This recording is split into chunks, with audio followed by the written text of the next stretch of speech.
ఒక పరీక్షలో 25 questions 25 questions ఇవ్వబడినవి. Total questions 25. కరెక్ట్ ఆన్సర్కి 4 మార్క్స్.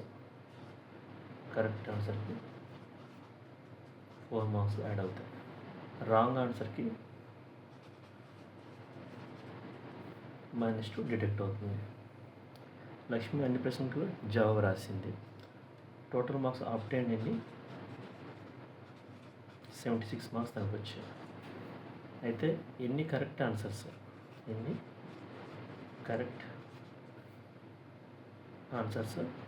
ఎన్ని కరెక్ట్ అయ్యాయి యాక్చువల్గా లక్ష్మి రాసిన ఎగ్జామ్లో ఎన్ని కరెక్ట్ అయ్యాయి, ఇది మనకు కావాల్సింది. ఈ క్వశ్చన్లో చూసినట్లయితే టోటల్ క్వశ్చన్స్ మనకి ఎలాగా తెలుసు. సపోజ్ మనకు కరెక్ట్గా రాసిన క్వశ్చన్స్ కనుక్కోమన్నాడు కాబట్టి దాన్ని ఎక్స్ అనుకుంటే, కరెక్ట్గా రాసిన క్వశ్చన్స్ ఎన్ని క్వశ్చన్స్ రాసింది, correct questions number suppose X అనుకున్నాం అనుకో. అప్పుడు రాంగ్గా క్వశ్చన్ రాసిన నెంబర్ ఎన్ని వస్తాయి, రాంగ్ క్వశ్చన్స్ ఎన్ని రాంగ్ క్వశ్చన్లు రాసిందంటే 25 - X. ఎందుకంటే టోటల్ క్వశ్చన్స్ 25. దీంట్లోనే మనం కరెక్ట్ అయిన క్వశ్చన్స్ ఎక్స్ అనుకుంటే, రాంగ్ అయిన క్వశ్చన్స్ అంటే టోటల్ నుంచి -X, 25 - X.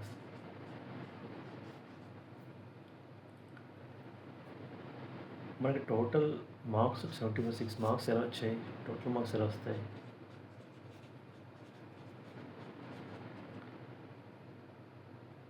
కరెక్ట్ అయిన క్వశ్చన్స్ సపోజ్ ఎక్స్ ఉన్నాయి, దానికి ఒక్కొక్క క్వశ్చన్కి 4 మార్క్స్ వస్తాయి, అంటే ఇంటూ 4 చేయాలి. తర్వాత రాంగ్ అయిన క్వశ్చన్స్ ఎన్ని 25 - X. 25 - X రాంగ్ అయిన క్వశ్చన్స్కి మార్క్స్ ఎన్ని 25 - X. క్వశ్చన్స్ రాంగ్ అయ్యే వాటికి ఎన్ని దొరుకుతాయి మార్క్స్, 2 మార్క్స్ డిడక్ట్ అవుతాయి, అంటే -2. ఈ రెండు యాడ్ చేస్తే కదా టోటల్ మార్క్స్ వస్తాయి. అంటే ఎన్ని కరెక్ట్ క్వశ్చన్స్ చేసింది ఒక్కొక్క దాని 4 మార్కులు, ఎన్ని రాంగ్ క్వశ్చన్స్ చేసింది దానికి -2 డిడక్ట్ అవుతుంది కాబట్టి ఇంటూ -2 చేస్తే ఇది దేనికి ఈక్వల్ అవుతుంది, 76 మార్క్స్కి ఈక్వల్ అవుతుంది.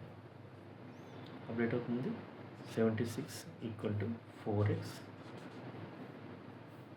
-2.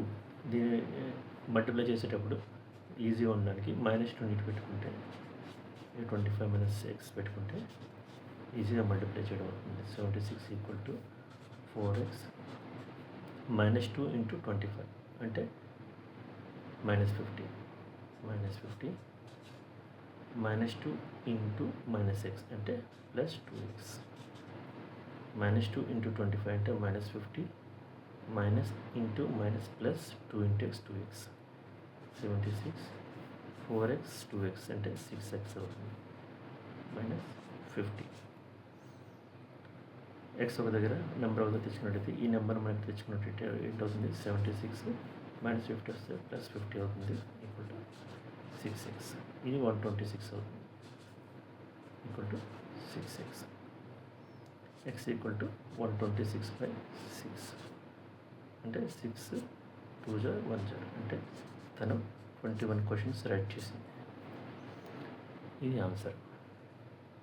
అంటే కరెక్ట్గా డేటా రాసుకుంటే కరెక్ట్గా మనకి ఆన్సర్ కూడా కరెక్ట్గా వస్తుంది. అంటే ఒక పరీక్షలో 25 ప్రశ్నలు ఇవ్వబడ్డాయి, టోటల్ క్వశ్చన్ 25. మనం కరెక్ట్ ఆన్సర్కి 4 మార్క్స్ యాడ్ అవుతుంది, నెగిటివ్ మార్క్స్. రాంగ్ క్వశ్చన్ అయితే -2 వస్తుంది, తనకి 76 మార్క్స్ వచ్చాయి. ఇది రాసాము. అయితే తను ఎన్ని కరెక్ట్ ఆన్సర్స్ రాసింది అనేసి, అసలు ఎన్ని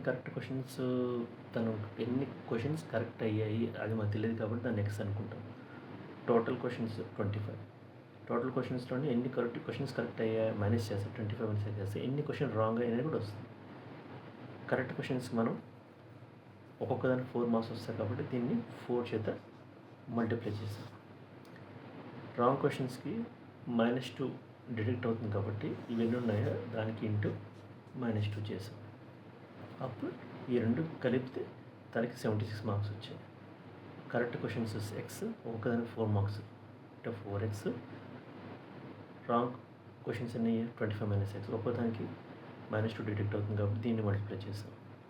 ఈ రెండు కలిపితే 76 మార్క్స్ వచ్చాయి.